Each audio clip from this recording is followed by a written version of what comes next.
آه، أود في البداية الترحيب بجميع الحضور، وأثمن دور اللجنة الوطنية للتربية والثقافة والعلوم على رعايتها لفعاليات الأسبوع العربي للبرمجة في ليبيا.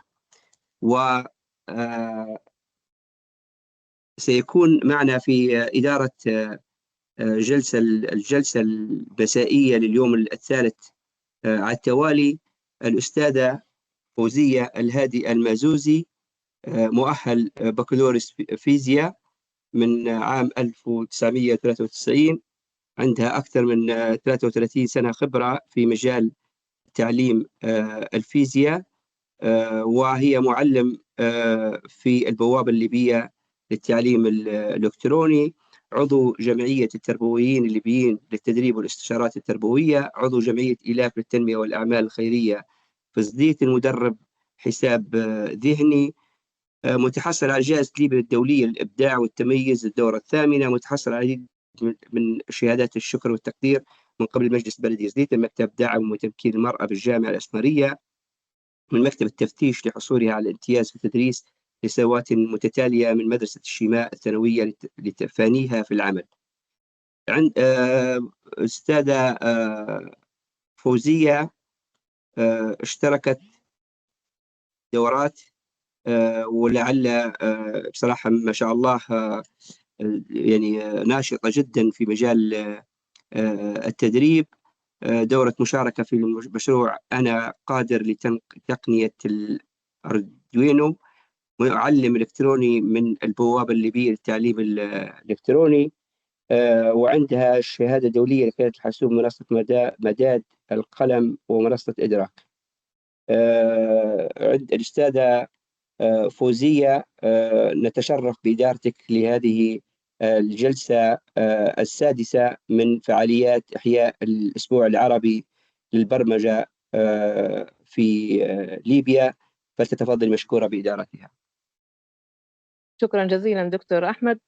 بسم الله الرحمن الرحيم. أهلا وسهلا بكم حضورنا الكرام. ها نحن نلتقي بكم مرة أخرى في أمسية متميزة من أمسيات إحياء الأسبوع العربي للبرمجة ليبيا في دورته الرابعة، واستكمالا لمحاضرة صباح هذا اليوم مع الأستاذة منى الهمالي. نلتقي بكم الآن مع اثنين من أفضل مدربي البرمجة بالسكراتش في ليبيا، الأستاذة فاطمة يوسف والأستاذ أحمد الجاسر، ومحاضرة الذكاء الاصطناعي ولغة السكراتش. وقبل بدء المحاضرة أسرد عليكم بإيجاز السيرة الذاتية للمحاضران. الأستاذة فاطمة يوسف محمد ميلاد الذهيبي، بكالوريوس حاسوب، المهنة معلمة لمادة تقنية المعلومات، المرحلة الثانوية، مدربة ومدخلة بيانات، المدينة 7 سنوات الخبرة 12 سنة، متحصلة على شهادة الرخصة الدولية لقيادة الحاسب الآلي ICDL، شهادة معلم إلكتروني من البوابة الليبية للتعليم الإلكتروني، شهادة مدربين TUT، شهادة تصميم مواقع إلكترونية بلغة هوتميل، شهادة معلم وقائد وسفير معتمد لمنصة ويكلت، شهادة دبلوم مهارات النجاح من مركز المتسابق الأمريكي، شهادة من أكاديمية المهارات الرقمية في مجال الحاسب الآلي، شهادة دولية للمهارات الرقمية، شهادة سفير فريق نحن المبادرين نحو القمة بقيادة المدربة شوقية حواورة من فلسطين، شهادة ودرع من مؤسسة واحات التقنية للحصول على المركز الثاني في مسابقة الأسبوع الأفريقي للبرمجة، شهادة معلم كلاس بوينت، بسم الله ما شاء الله، شهادة اجتياز دورة المصحح الآلي، شهادة استراتيجيات التدريس الحديثة من المركز العام للتدريب والتطوير التعليم سبها، شهادة التميز والفاعلية في فريق الإبداع التكنولوجي، معلم خبير المايكروسوفت للعامين 22-23، بالإضافة إلى شهادات الشكر والتقدير وحضور في مجالات التدريب والورشات التعليمية واستخدام البرمجيات والحاسب الآلي.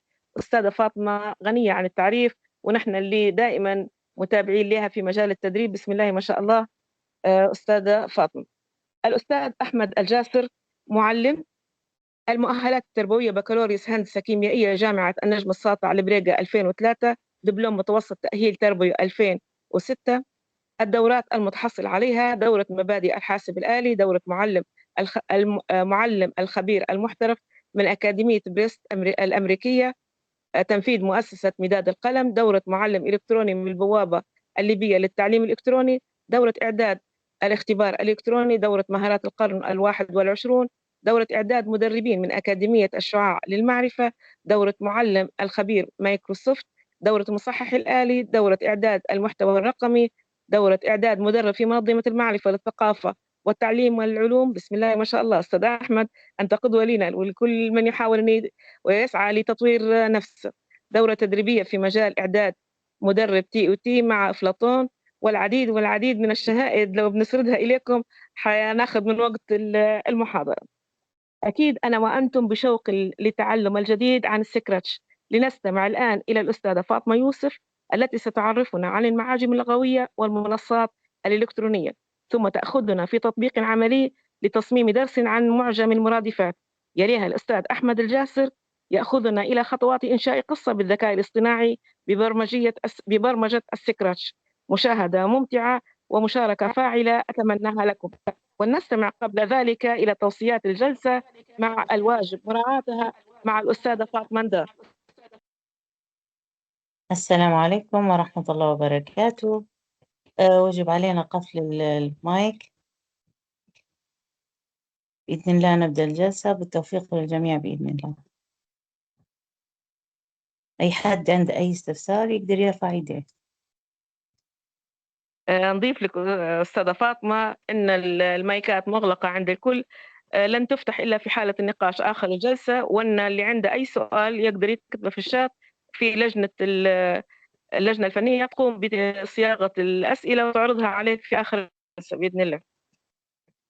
تقدري تبدي بإذن أستاذة الله. فاطمة. بارك الله فيك أستاذة فوزية. على بركة الله.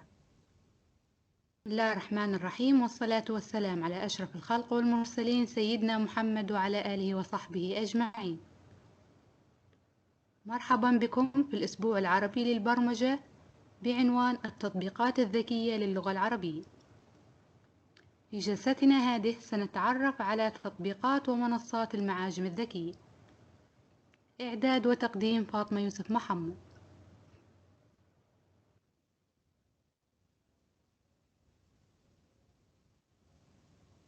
الهدف العام من هذه الجلسة أن يتعرف المتلقي على مدى تأثير المعاجم الذكية في نشر ثقافة اللغة العربية ورفع مستوى الوعي بدور اللغة العربية وما تحتله من مكانه.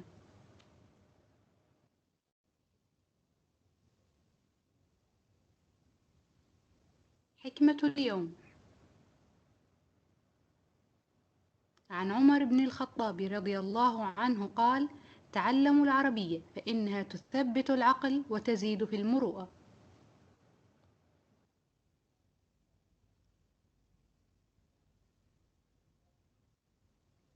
محاور الجلسة: أولاً، كيفية استعمال المعاجم اللغوية وخاصة الإلكترونية. ثانياً، مدخل إلى علم المعاجم العربية. ثالثاً، أنواع المعاجم العربية والإلكترونية. رابعاً، تطبيق عملي على استخدام المعاجم.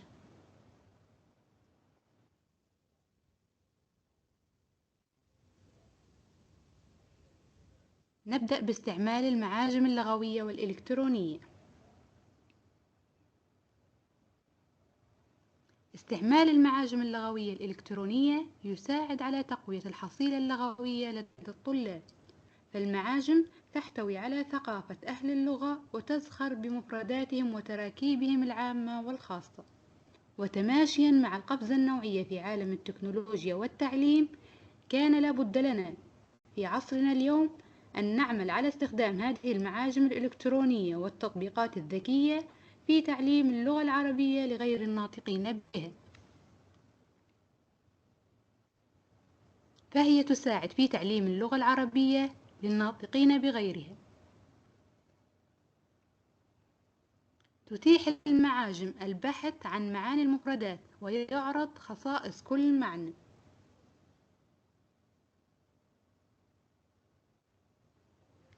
وللمعاجم دور كبير في حفظ اللغة العربية من القرون الخوالي إلى يومنا هذا.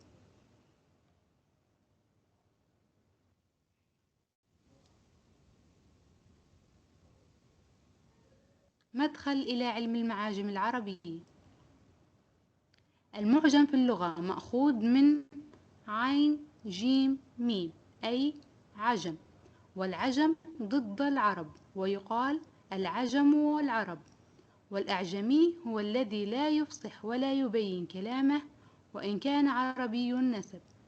واصطلاحا هو كل كتاب يضم مفردات لغوية مرتبة ترتيبا معينا وشرحا لهذه المفردات مع توضيحها في المعنى واللفظ والصفات والدلالة.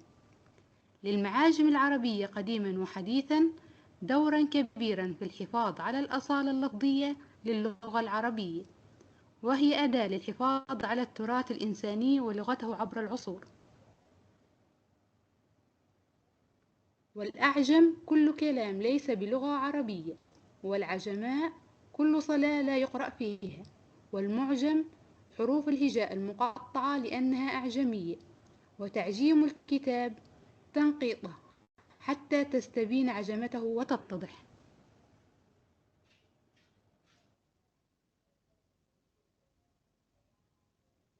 ننتقل إلى أنواع المعاجم العربية والإلكترونية.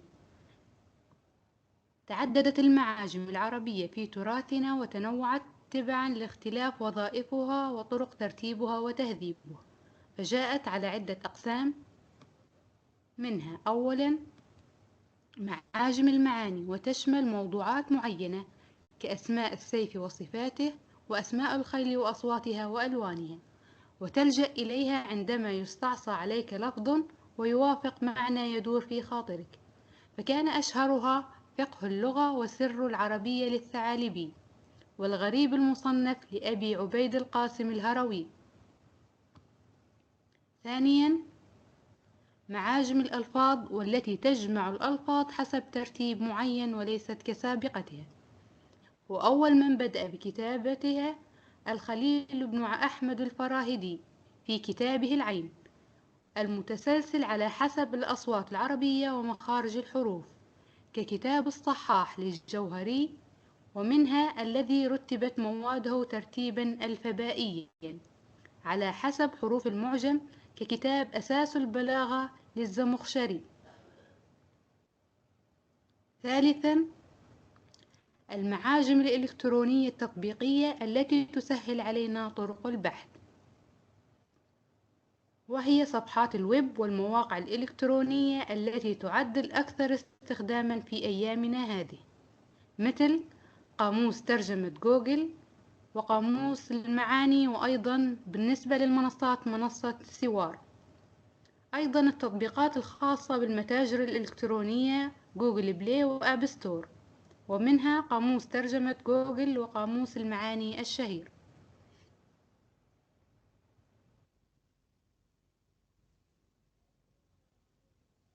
ننتقل مباشرة إلى التطبيق العملي واستخدام المعاجم.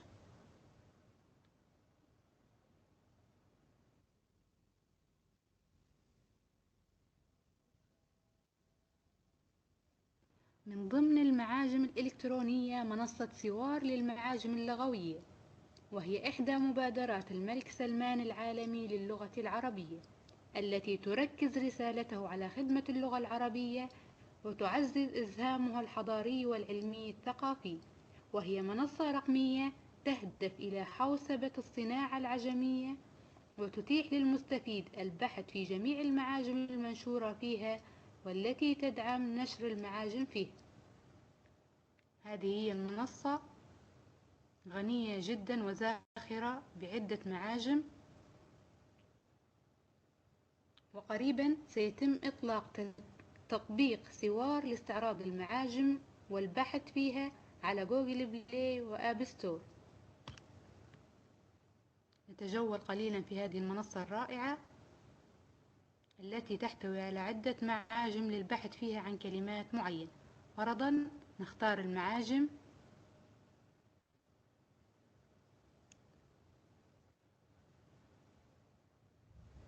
وتوفر عدة معاجم، منها معاجم لسان العرب، القاموس المحيط، المعجم الموسوعي لمصطلحات اللسانيات التطبيقية، قاموس العقود والمشتريات وسلاسل الإمداد، معجم أسماء الناس في المملكة العربية السعودية، معجم الأسلوبية والبلاغة، معجم اللغة المسرحية، معجم اللغويات الاجتماعية، بالإضافة إلى عدة معاجم يمكن البحث فيها عن كلمة معينة.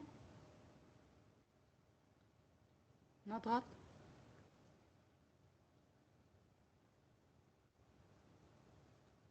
فرضا نبحث عن كلمة فارس ونختار بحث.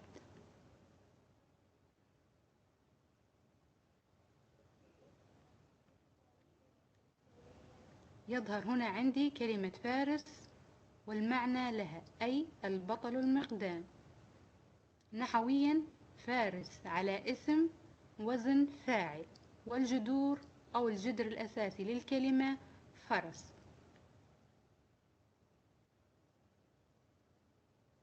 توضح تفصيل لكلمة معينة تم البحث فيها على عدة قواميس أو عدة معاجم، وهي زاخرة أيضا بالكلمات ومعانيها لغويا ونحويا.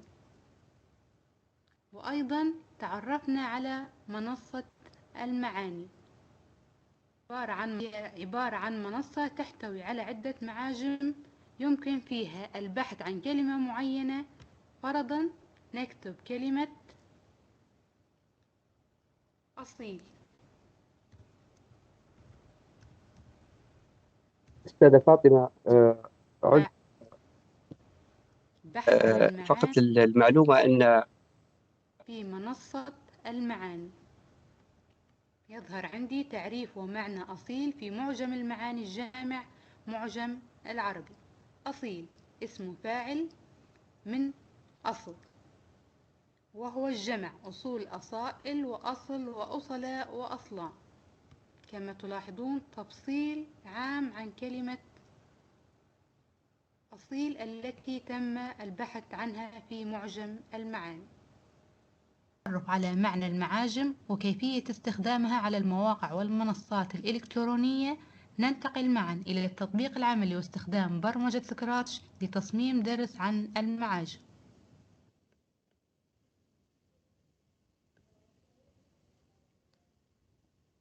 تمام، نبدأ على بركة الله في تصميم درس عن المعاجم باستخدام برمجة سكراتش. أول حاجة نقوم بفتح التطبيق أو استخدام الموقع على المنصة. نبدأ. تظهر عندي الواجهة الرئيسية لبرنامج سكراتش. نقوم بحذف الكائن القط. وأيضا عند تصميم أي قصة بواسطة سكراتش يجب تحديد ما هي القصة وما هو عنوانها، بالإضافة إلى ما هي محتويات هذه القصة. القصة أو الدرس الذي سأقوم بإنشائه بواسطة برمجة سكراتش هو عبارة عن معجم المرادفات. عبارة عن معجم أو درس المرادفات يقوم بشرحها تلميذ عن طريق الشرح بواسطة برمجة سكراتش. أولا نقوم بحذف القط ونقوم بتحميل كافة الكائنات المخصصة لهذه القصة أو الدرس. نضغط على اختيار كائن ونختار تحميل.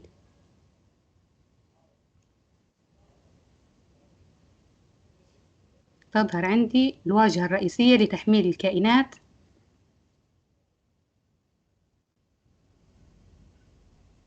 أو خلينا نختار من الكائنات الموجودة عندي. نختار كائن اختصارا للوقت. نختار كائن من الكائنات اللي عندي. نضغط على بشر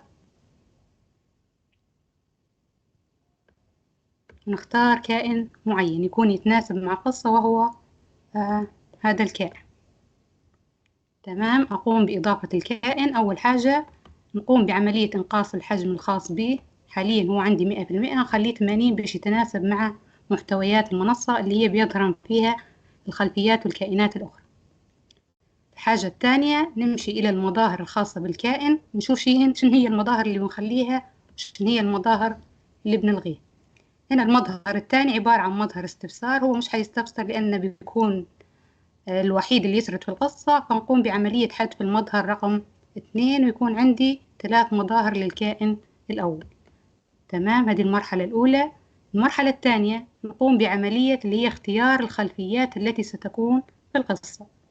نضغط على أيقونة الخلفية ومن ثم نختار تحميل خلفية. هنا بالنسبة لي مجهزة كل الخلفيات والصور والمقاطع الصوت في مجلد سميته حروف الهجاء. نختار الخلفيات اللي حنضيفها. فرضا هذه الخلفية الأولى، قواميس والمعاجم. نختار باقي الخلفيات اللي هي تمثل عملية الإضافة داخل المنصة اللي هي بيكون فيها القص. تمام، عندي الخلفية بمجرد ما تظهر عندي حيكون نص الخلفية موجود على المنصة. نقدر نتحكم فيها بتحويلها إلى رسم متجه. تظهر عندي اللي هي مقابض لزيادة الاتساع متاع الصورة يمين ويسار وأعلى وأسفل حتى تتناسب مع المنصة بهذه الطريقة. تمام، الخلفية الأولى نقدر نخليها إذا كان في حاجة للخلفية بيضاء، أو نقدر نلغيها. تو حاليا نخليها لأن الصورة الثانية ما ظهرت عندي في التحميلات، ونحمل باقي الخلفيات. ديسكتوب مجلد حروف الهجاء.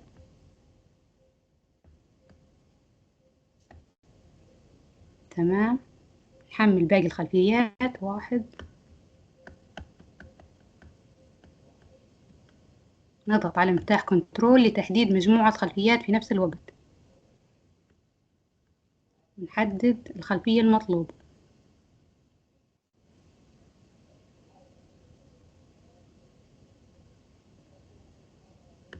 تمام، نقوم بعملية تحديد للخلفيات حتى لا تتم الإضافة بالخلفية تلو الأخرى. هنا عندي 2 3.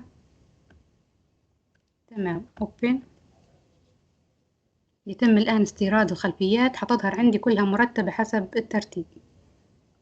تمام، لأن باعتبار هي القصة عنوانها الكلمة ومرادفها، حتكون عندي مجموعة خلفيات فيها كلمة والمرادف متاعها. تم استيراد كافة الخلفيات. الخطوة الثانية اللي هي نقوم بعملية إدراج الكائنات. أي قصة أو أي درس ضروري يكون فيه بدايته اللي هي بيكون فيه عبارة عن فيديو تعريفي أو اللي هي عبارة عن عرض.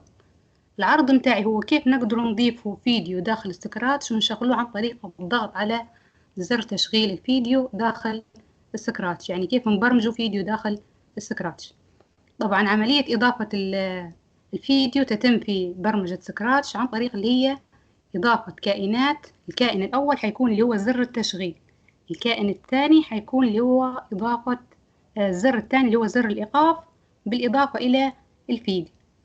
كيف يتم تحميل الفيديو إلى سكراتش؟ عن طريق اللي هي تحميل فيديو وتحويله إلى صورة جيف اللي هي GIF، يعني امتداد الفيديو يكون جيف. نحوله من MP4 إلى جيف.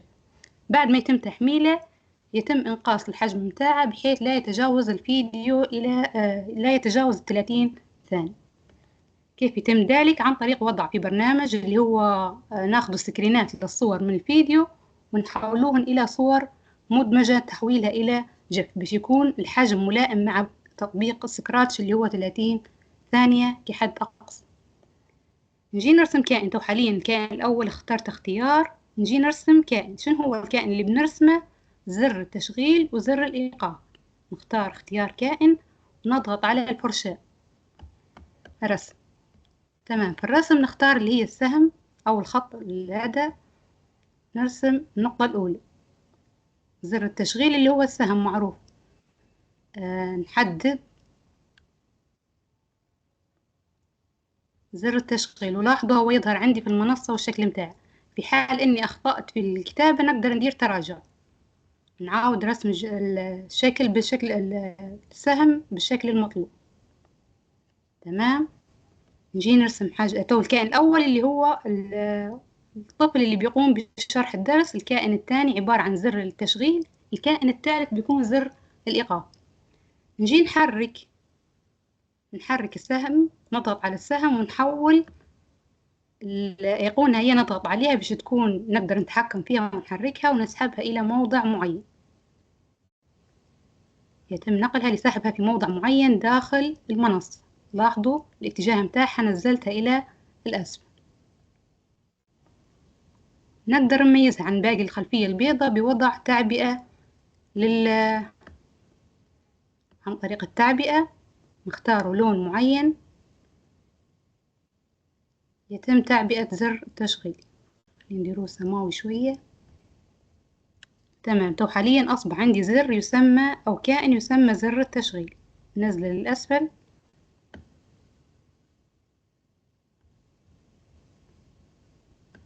ونضغط رسم مرة تانية لإضافة كائن آخر، واللي هو بيكون زر الإيقاف. نختار المستطيل اللي هو زر الإيقاف، بيكون اللي هو خطين متوازيات. بدل لا نديره مرة تانية نختار نسخ.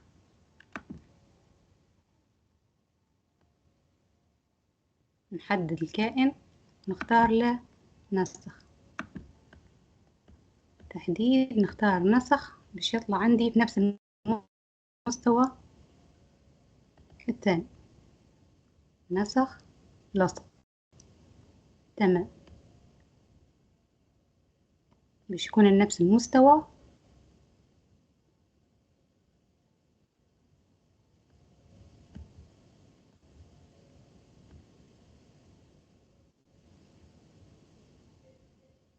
ونسح به بجوار الخط الثاني.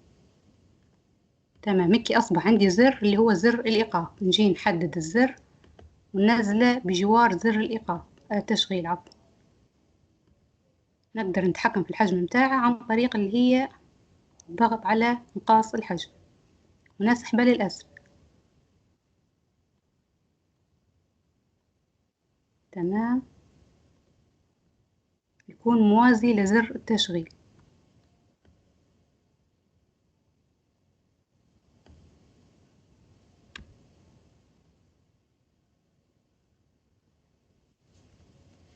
تمام. هيك ضفنا اللي هي الزر الأول والتشغيل، والزر الثاني اللي هو إيقاف التشغيل. نرجع للمقاطعة البرمجية. تو حاليا بنضيف الفيديو. شنو هو الفيديو؟ عبارة عن فيديو عادي حولته من فيديو إلى جيف اللي هي صورة متحركة، أو نقدر ناخد لقطات شاشة من الفيديو بحد ذاته ونجمع الصور باش نكون منهن صورة جيف متحركة لا تتجاوز 30 ثانية. نختار تحميل كائن. تو حاليا مجهزته اختصارا للوقت، حولته إلى جيف. نضغط على أوبن. حاليا يتم استيراد الكائن الثالث الرابع اللي هو الفيديو.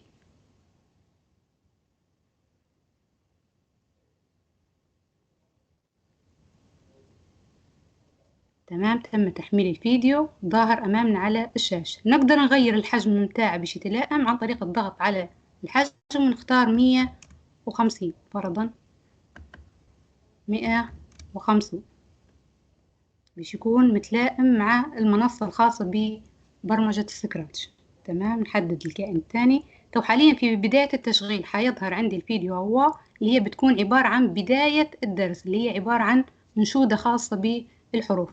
نجي لبرمجة الكائن الخاص بنا اللي هو الكائن الأول، عبارة عن فيديو أو صورة جيف. كيف نبرمجوها؟ عن طريق الضغط على اللبنات أو المقاطع البرمجية في الجهة اليمنى من الشاشة. شو نختاره؟ نختار أول حاجة عندنا باعتباره فيديو. بمجرد ما نضغط على زر التشغيل اللي هو الكائن الأول نقدر نسميه اللي هي زر التشغيل. وهنا الكائن الثاني نسميه اللي هو حاليا دائرة الإخفاء، نسميه اللي هو زر الإيقاف.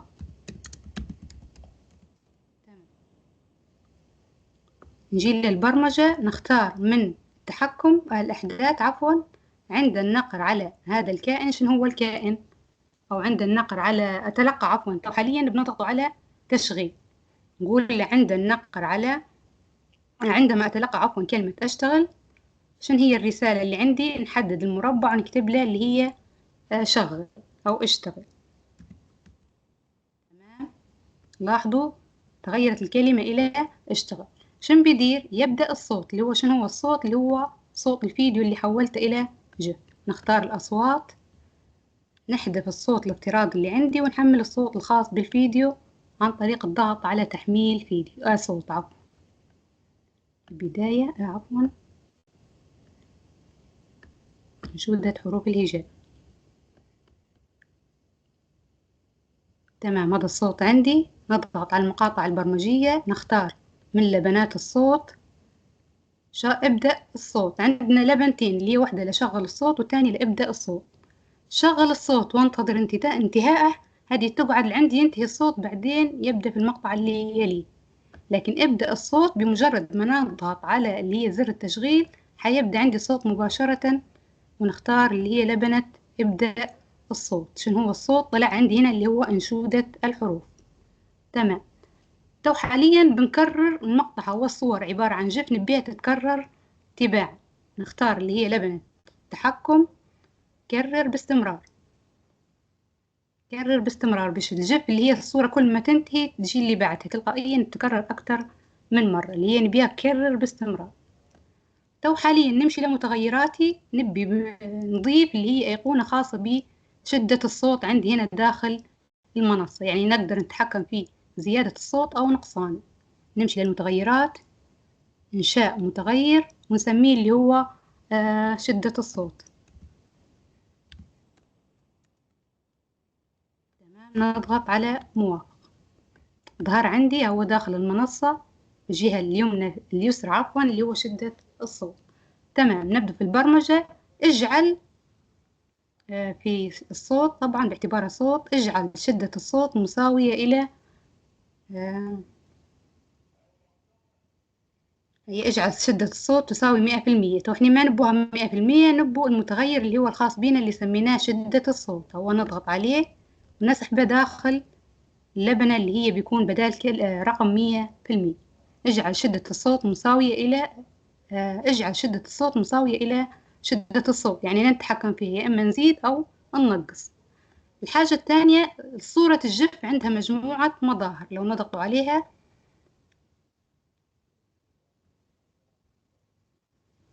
وحاليا قاعدة نبرمج في زر الإيقاف عفوا. ناخذ المقاطع البرمجية ونرفعها إلى الجف. ظهرت عندي في الجف. نجي إلى زر الإيقاف ونحذف المقاطع اللي أنشأتها. تمام. خلينا نزيد لكم الحجم باش تتبعوا معايا بالخطوة. اجعل شدة الصوت قلنا مساوية، بعدين نغيروا المظهر الخاص بالصور الجف. نضغطوا على المظاهر. لاحظوا عندي مجموعة مظاهر اللي هي عبارة عن صور جف 12 مظهر.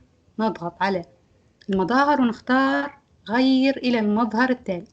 نضغط عليها. بمجرد ما يغير من مظهر إلى مظهر نبو عملية انتظار، ما نبو هالعملية تتم بشكل سريع، نبو اللي هي ياخد فاصل شوية ويعرض الصورة الثانية. من التحكم ناخذه للبنة اللي هي الويت أو الانتظار. نضغط على انتظر ونحدد زمن معين، فليكن اللي هي 5.1 ثانية، عبارة عن جزء من الثانية. تمام. بعدها عندما أتلقى، تو حاليا اشتغل، معناته شنو بنبرمجه توا؟ زر الإيقاف. في الأحداث نقولوا له عندما أتلقى عكس شغل اللي هي توقف. رسالة جديدة اللي هي عندما أتلقى توقف اختفي، يعني يختفي زر التشغيل وتظهر لي زر الإيقاف بدله. ناخذ المظاهر ونقولوا له اظهر، اختفي عفوا، اختاروا اختفي. بعدها نغيره، بمجرد ما يختفي تغير عندي الخلفية باش تكون القصة الجملة اللي بعدها كيف ستكون. نغير الخلفية من المظاهر، نقول له غير الخلفية إلى الخلفية اللي هي عندي حسب المطلوب، اللي هي بتكون الواجهة الرئيسية معجم واحد. هي تمام. غير الخلفية إلى معجم واحد. بعدها أوقف الكل. بمجرد ما تنتهي نختار في التحكم لبنة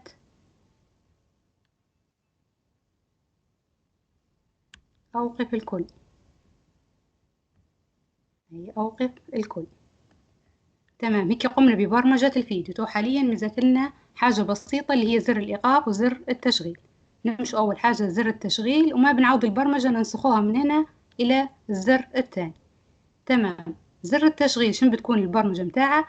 عندما تتبدل الخلفية نبوي يتغير احنا تو حاليا، لكن قبل ما تتغير الخلفية نقولوا له في التحكم عند الأحداث، عند النقر على هذا الكائن نختاره اختفي، يعني ما نبوه يظهر، خلاص بمجرد ما نضغط عليه تشغيل الصوت يختفي عندي زر التشغيل. نختار المظاهر ونقول له اختفي، نضغط على مظاهر ونختاره لبنات اختفي. تمام. بمجرد ما يختفي حيمشي لموضع معين أو يبقى في مكان اللي هو الموضع اللي حاليا فيه هو يمثل إحداثيات السين والصاد. ناخده الحركة ونقول له اذهب إلى موضع سين 36 وصاد 28 اللي هو الموضع اللي تو حاليا قاعد فيه اللي هو الزر الخاص بالتشغيل. بعدين نقولوا له اظهر المظاهر، نقولوا له اظهر. تمام. بعدين عندنا حاجة تانية، بمجرد ما ينتهي دور زر التشغيل وزر الإيقاف بتتغير الخلفية إلى خلفية تانية، نبو الزرين اللي هي الأول والثاني والفيديو يختفيوا من الشاشة ويقعد عندنا اللي هي صورة عفوا الكائن الأول والخلفيات التي تأتي تباعا تليها. نختاره عندما في التحكم، عندما في الأحداث عفوا عندما تتبدل الخلفية إلى، نختار خلفية معينة.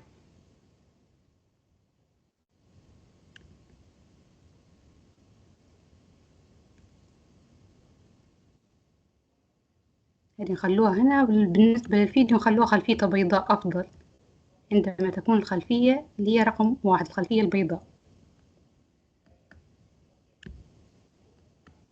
تمام. هي الخلفية رقم 1 اللي هي تمثل الخلفية البيضاء، باش يكون الفيديو خلفه خلفية بيضاء ما يظهر فيها أي كائن. تمام.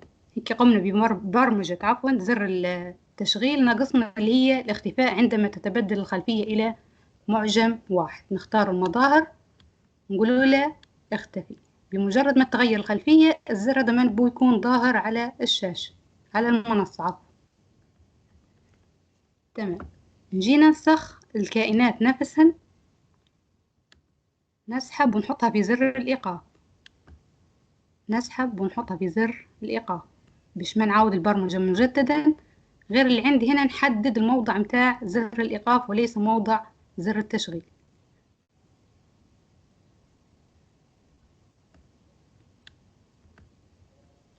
الحركة اذهب إلى موضع سين، تقريبا هم جنب بعضهم في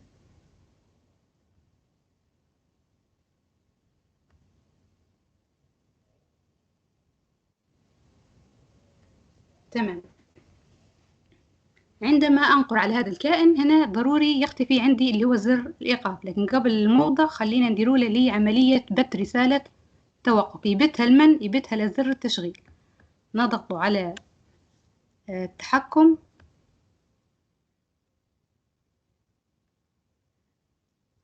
عفوا في الأحداث نختاره بث اللي هي توقف، اللي هي بمجرد ما نضغط عليه يتم استيقاف الفيديو اللي هو يقوم بعملية تشغيل زر التشغيل. عندما نقر على هذا الكائن بث توقف اللي هي يتوقف. بعدين اختفي، من المظاهر نقول له اختفي. تمام. نضغط عليها، بمجرد ما نضغط عليها هيختفي عندي الزر الأول من المنصة.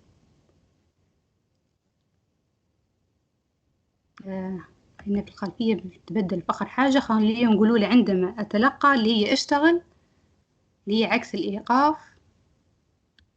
في الأحداث عندما أتلقى قلت له رسالة جديدة اللي هي شغل، موجودة عندي. عندما أتلقى شغل شن بيدير؟ اللي هي بيذهب إلى موضع عشوائي، يعني بيكون فيه الزر ظاهر عندي بمجرد ما نشغل. نختار الحركة ونخلوها في الموضع السيني والصادي 36 و28. بمجرد ما يظهر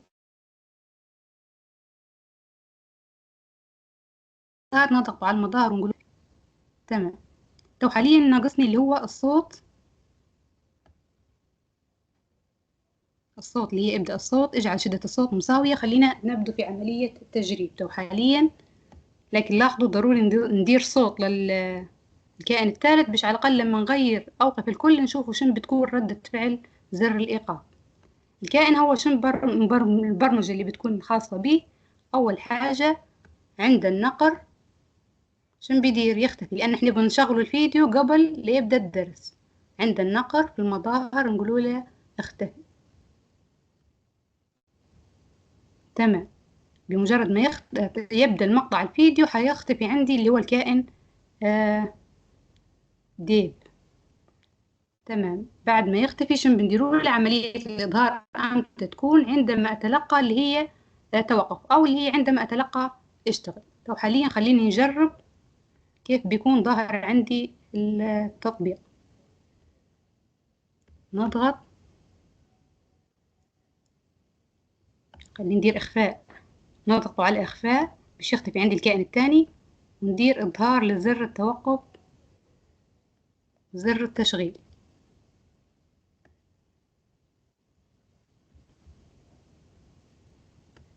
خلينا ننقلها لأعلى بس. تمام، باش يبان عندي زر التشغيل. تمام. طب حاليا عند النقر شغل. لاحظوا ما اشتغل عندي الصوت. ليش؟ نقول لكم ليش ما اشتغل عندي الصوت. لأن شدة الصوت تو حاليا تساوي 0. نرجعه. كيف نغيرها أو نتحكم فيها؟ نضغط عليها كليك يمين بزر الفار الأيمن ونختاره المنزلقة، هي اللي تعلي الصوت وتوطي. تو حاليا عليتها 100%. نبدأ نعاود من جديد ونقول له شغل.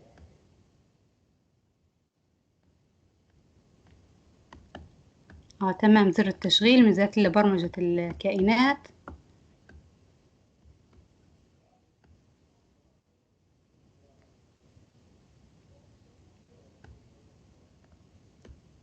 زر التشغيل عندما أتلقى اللي هي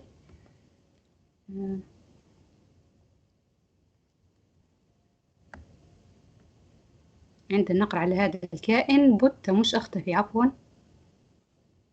عند النقر على هذا الكائن بت رسالة اللي هي في الأحداث، بت رسالة شغل اللي هي شغل.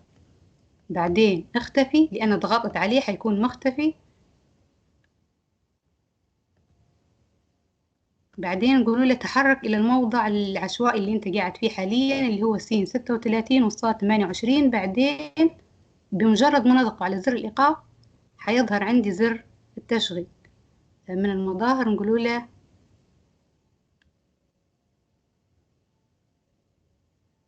اظهر. تمام.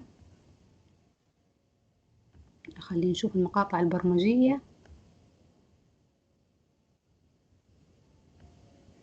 تمام. نبدأ على بركة الله نشغله ونجربه كيف عملية.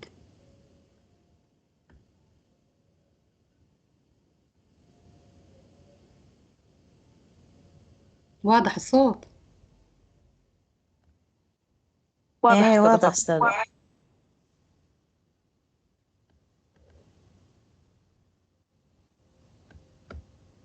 تمام.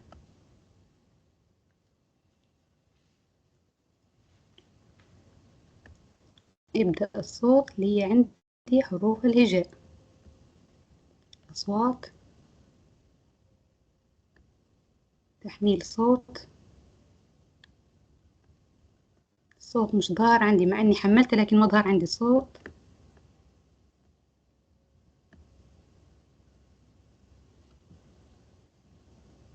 تمام. خلينا نشغل نجربه.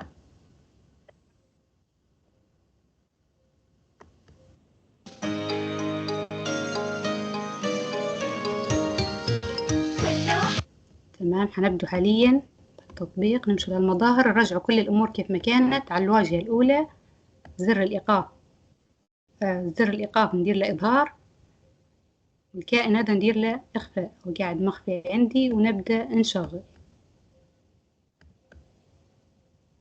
تمام.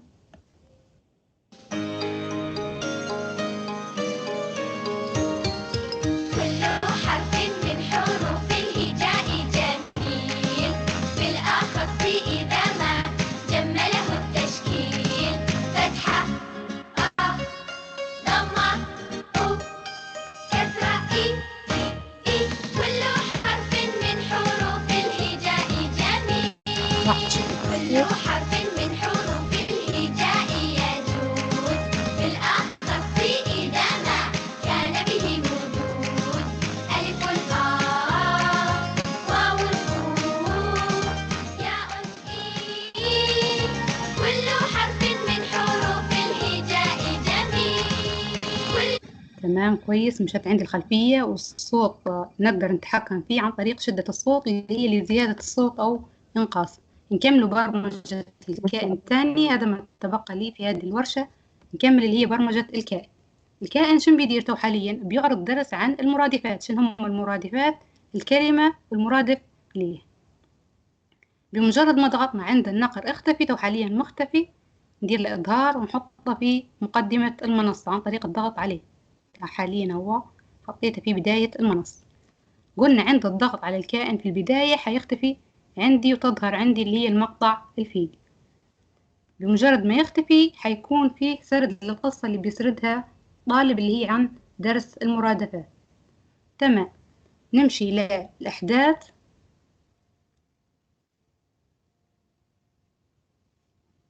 عندما أتلقى اشتغل، تو حاليا قاعدين في البرمجة الخاصة بالكائن.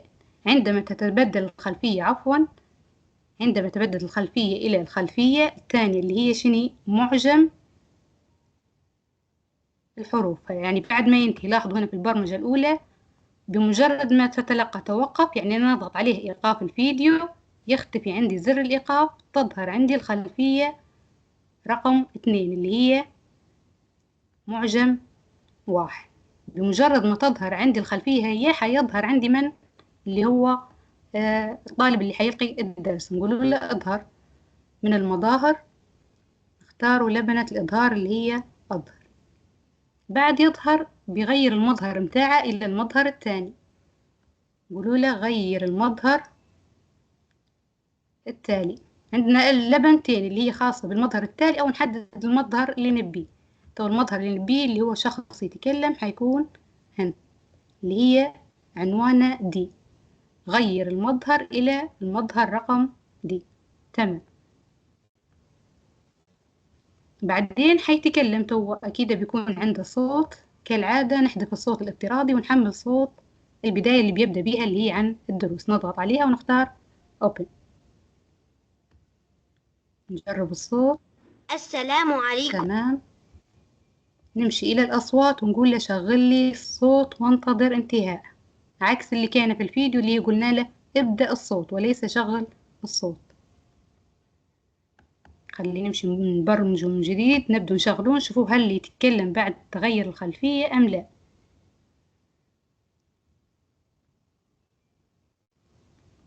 ندير لها إظهار، زر الإخفاء ندير له إظهار، زر التشغيل إظهار، وهذا بندير له إخفاء.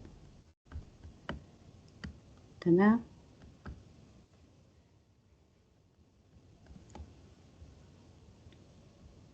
لو على التشغيل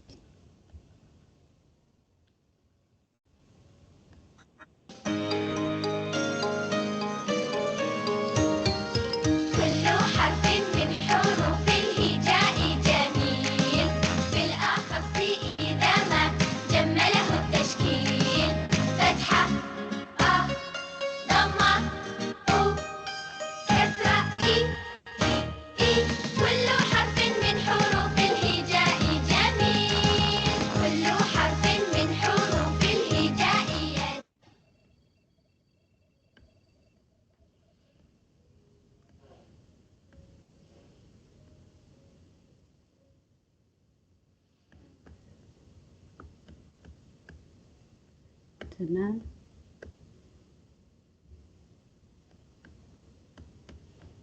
بعد نضغط عليه. السلام عليكم ورحمة الله وبركاته.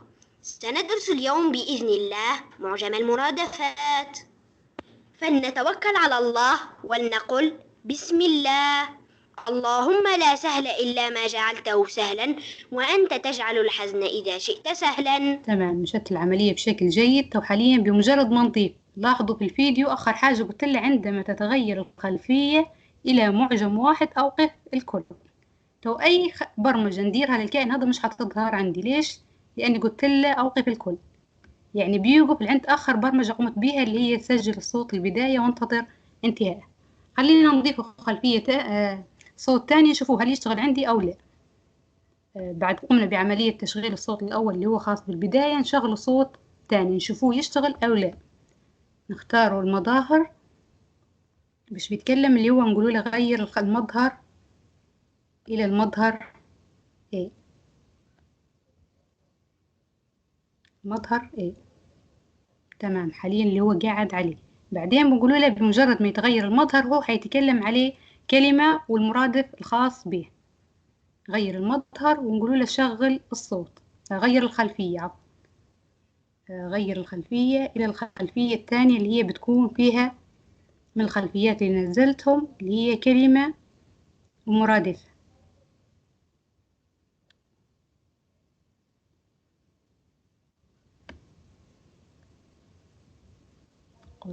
تمام، نجي للأصوات، نضيف صوت تاني عن طريق التحميل، نشوف الصوت، نضغط عليه ونختار أوبن. تمام. قربة يعني حذوة. تمام، نرجع للمقاطعة البرمجية، غير الخلفية، بعدين اللي هي شغل الصوت وانتظر انتهاء. نحدد الصوت اللي قمت بتحميله الآن اللي هي كلمة قرب. لاحظوا بمجرد تو ما حاليا فاطمة بندير اللي هي البرمجة الخاصة. نعم. فاطمة لو سمحتي لي انتبهي للتوقيت، لأن بعدك الأستاذ أحمد خلي له فسحة من حاضر، هو الوقت. خلاص أخر حاجة تو حاليا هي. حاضر. تمام. تمام. القاطعة البرمجية حنظهر، نضغط زر الإخفاء،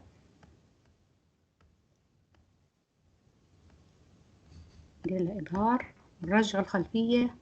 هذه آخر حاجة إن شاء الله. هيك بتكون أكتر من كلمة، لكن حنعطيكم عليه كلمة واحدة والباقي نسجلوه في فيديو تاني كان ربي يسخر إن شاء الله. تمام. الكائن هذا ندير له إخفاء.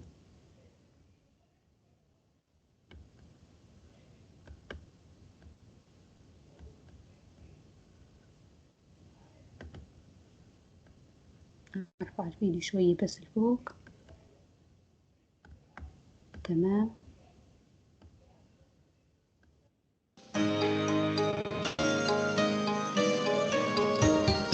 كل حرف من حروف الهجاء جميل، بالأخص إذا ما جمله التشكيل. فتحة ضمة كسرة تمام. حرف من حروف الهجاء جميل.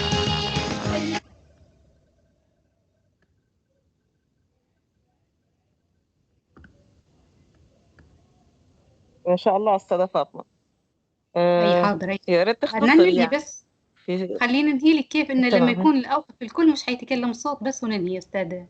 لحظة بس. تمام، والصوت ما في داعي تسريها الأغنية كاملة. إيه تمام. ما هو نبي زر الإيقاف تمام. اختفى عندي تحت في الأسفل، في الأسفل. خلي ننزله شوية تمام. باش يكون ظاهر عندي أثناء العرض. تمام. تمام. تشغيل ظهر عندي، صغرته زيادة. معاند شكل اليوم. خلي ننحي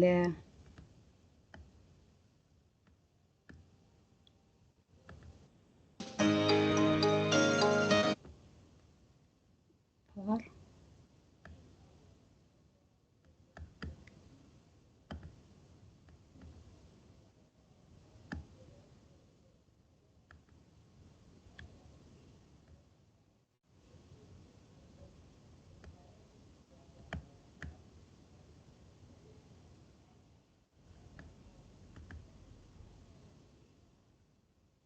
أسحبه للأسفل.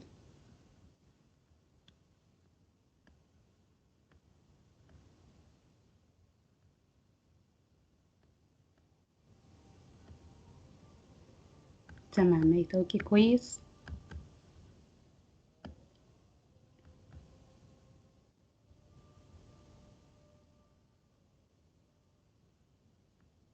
أستاذة فاطمة بعد ما تكملي هي. البرمجة يا ريت تحطي الرابط متاعها، الحضور طالبين الرابط متاع البرمجية هي. حاضر. هي بمجرد ما نضغط على انطلق، ضغطت عليه تشغيل،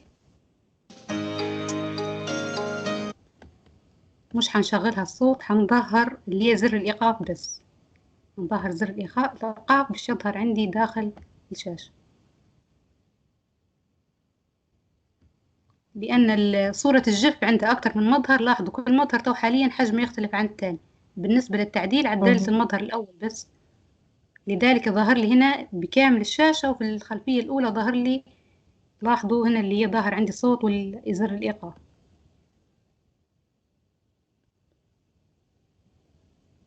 تمام، نبدأ نشغل ونضغط على زر الإيقاف بس. لاحظوا شغلت، ضغطت على زر الإيقاف. السلام عليكم ورحمة الله وبركاته. سندرس اليوم بإذن الله معجم المرادفات، فلنتوكل على الله ولنقل بسم الله. اللهم لا سهل إلا ما جعلته سهلا، وأنت تجعل الحزن إذا شئت سهلا. لاحظوا أصبح في عندي توقف بمجرد ما درت له. حاليا في البرمجة كانت تلاحظوا شنو في هنا في الفيديو أوقف الكل في المقاطع البرمجية، يعني أوقف جميع الكائنات عفوا المقاطع البرمجية داخل هذا العرض. بدال أوقف الكل نختار اللي هي أوقف المقطع البرمجي الحالي، نضغط عليها، نرجع الخلفية الأولى بس نشغلها وحننهي الجلسة بإذن الله تعالى. إظهار. تمام، وحاليا حيشتغل عندي الصوت كيف ما كان، يعني الجزء الثاني اللي ضفته اللي هي عن طريق الكلمة والمرادف الخاص بها حتظهر عندي كاملة.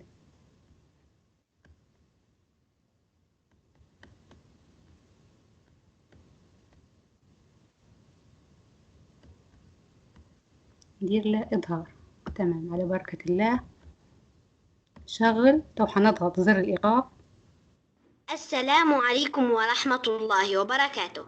سندرس اليوم بإذن الله معجم المرادفات، فلنتوكل على الله ولنقل بسم الله. اللهم لا سهل إلا ما جعلته سهلا، وأنت تجعل الحزن إذا شئت سهلا. قربى يعني حذوة. تمام، واضحة الصورة هيك؟ واضحة ما شاء الله. واضحة تمام، ربي هيك نكون عندنا قصة. هو قبل بنكمل عندي قريبة 12 كلمة، بناخذ ساعتين زيادة. بارك الله فيك الوقت أستاذة ما فاطمة، بس يسعفش. لو سمحتي أستاذة فاطمة، لو تفضلي. سمحتي بس أنسخيهم رابط برمجية سكراتش هذه، أنسخيه حطيهم حاضر. في الشات. تمام، أستاذ أحمد الجاسر، أستاذ أحمد معنا؟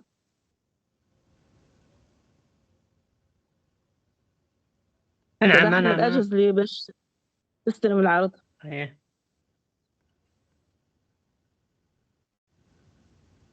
سامحنا خذينا من وقتك أستاذ أحمد. معليش أستاذ أحمد سامحني، أصلا دخلنا متأخرين والوقت ما كان مناسب. بارك الله فيك. متأخرين، وحتى السيرة الذاتية يعني مع إني راه ما قريتهاش كلها، ولكن ما شاء الله سيركم الذاتية الاثنين عطرة ومليئة، يعني اختصرت فيها ومع ذلك أخذت وقت. بارك الله فيك أستاذة. مبدعة أستاذة فاطمة، بس يا ريت تحطين رابط نفسه المشروع هدايا، أكيد عندك أنت دايرتيه كامل، فحطي لهم الرابط متاعها، يعني هم لما يديروا له مزج اسمحي بالمزج باش ياخدوه ويتعرفوا على الأكواد كلها وكيف أنت اشتغلتي المشروع. المقاطع البرمجية. تمام بإذن الله تعالى. حتى سؤالين تقريبا في الشات حنخلوها لآخر الجلسة، بعد يكمل الأستاذ أحمد نشوف الأسئلة. تمام بإذن الله تعالى. بإذن الله.